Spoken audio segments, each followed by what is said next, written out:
Hello everyone, this is Template Shop and today we're going to explain the Meals and Grocery Planner Google Sheet. This sheet will help you to plan your meals and control your budget in a simple, easy and well-organized way. Using this sheet, you can record your recipes and have easy access to them. Plan your monthly meals, have your market trip organized as you control your budget. So the first thing that you need to do is to do the setup. And to do the setup for this sheet, you have to go through three main steps. The first step is to tell the sheet about the measurement units and market sections. And then you have to tell the sheet about the ingredients and household items. And finally, you have to do the setup for the meals. I'm going to do the setup for the meals.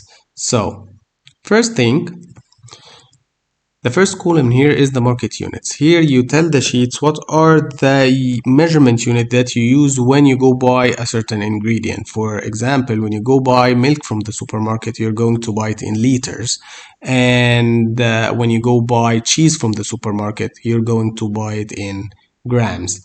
However, when you go use the milk in kitchen, you're going to use a different measurement unit. So you're going to use cup of milks in your recipes or when you do cooking. So you're going to buy milk in liters from the supermarket and use it in the kitchen in cups and in cups in your cookings and recipes.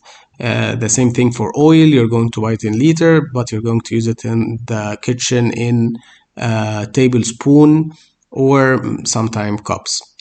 And this will lead us to another important thing here in this setup tab is to tell the sheet the relationship between the market measurement unit and the kitchen measurement unit.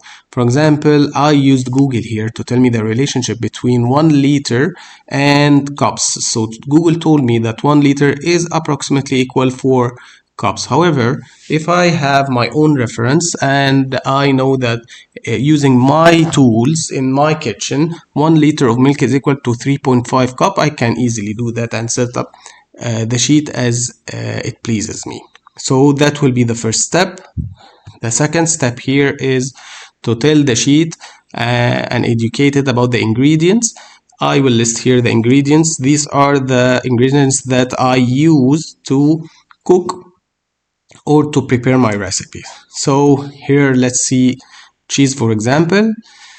I'll write the name cheese, and then here we're going to say that I use in kitchen, I use grams in my recipes. This ingredient I use it in grams in the kitchen, and this is shaded in gray.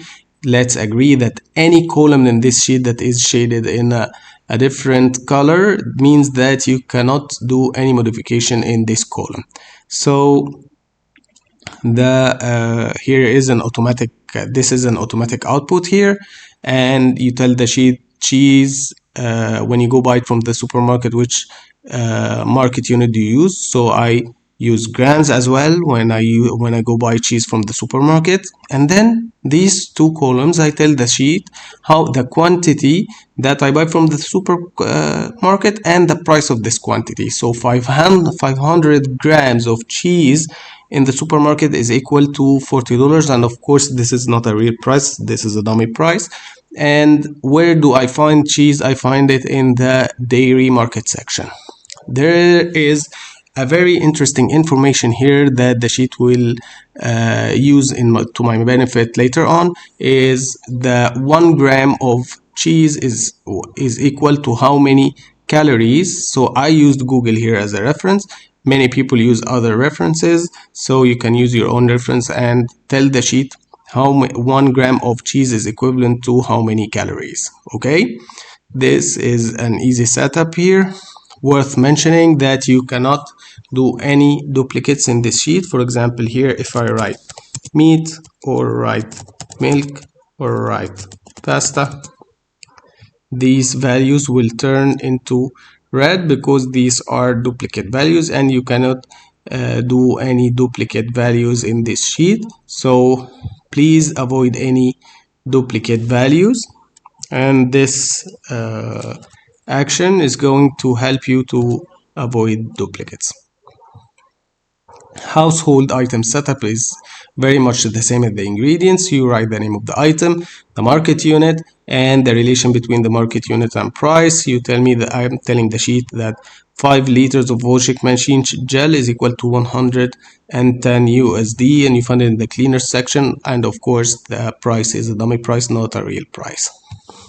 The third and final step here is to set up the ingredients. So here, for example, to do the setup for omelets, I told the sheet that the meal is called omelet. Here are the ingredients. So we use eggs, cooking oil, and salt. The kitchen unit is an automatic output using the data that I've input in the previous two tabs. And here I tell the sheet the quantity that I use to cook this meal, and the sheet will calculate automatically the calories that is in this meal by multiplying or giving me the correct result given the quantity that I've just input here. And then I write here the cooking notes. Let's have an example here by doing the setup of a, let's say, white cheese sandwich with tomatoes. So here I'm going to use bread, I'm going to use tomato, and I'm going to use white cheese, but I will not find white cheese because I didn't add it in the ingredients. So I have to go to the previous step and set up the white cheese. I use it in the kitchen in tablespoon, and this is the kitchen unit, this is the market unit. So I buy it from the supermarket in grams, and let's say 500 grams of white cheese is equal to $20, which is a dummy price, is not the real price, and I'm going to find it in the dairy section. I don't know anything about the calories, so I'm just going to write 7 calories. And here now I'm going to find it in the ingredients. The kitchen unit is going to be added automatically. Here I use 1 piece of bread and 2 grams of tomatoes, and here we're going to add let's say 3 tablespoons of, not 3, let's say 2, and here we're going to write the instructions. Let's say bring bread and spread white cheese in it and put 2 grams of tomatoes to the sandwich. Okay, so I did the setup for the meal. So the next tab here is the recipe card, which is a very interesting tab. It gives me a summary of the meals that I have input. So the tab is telling me that I have 26, I've input 26 meals, and I can navigate my meals here, any meal that I'm going to choose. The sheet is going to tell me the recipe and the information that I've input in the recipe book. So for example, here is the white cheese that I have just did the setup for in the previous tab, and the sheet is giving me the information exactly as I have input. Now let's get down to business. The meals plan. This is where you plan your meal. So you not only are going to be able to plan your meal, but every meal that you're going to add to your plan is going to, the ingredients for this meal will be added to your shopping cart, so you can go to the supermarket and buy it. The sheet is going to use all the information that you had input in the setup to give you the results, or to make it easier for you when you plan your meal and to go buy your stuff from the supermarket. Let's see how. Here, the breakfast, you're going to choose the meals that, as I told you, you have already did the setup for. And then after you do choose the meals uh, for every meal, the sheet is going to calculate the calories, and here you're going to find the total calories you used for the day. And here you're going to find on the right the meal summary, so that you can use it to have a summary of all the meals that you have here in your menu, and input them in the different meals. And here you're going to there is a very important question here. What if I want to add the meal to my meals here, and I don't want to add it in the shopping cart because I know that I have the ingredients in the fridge?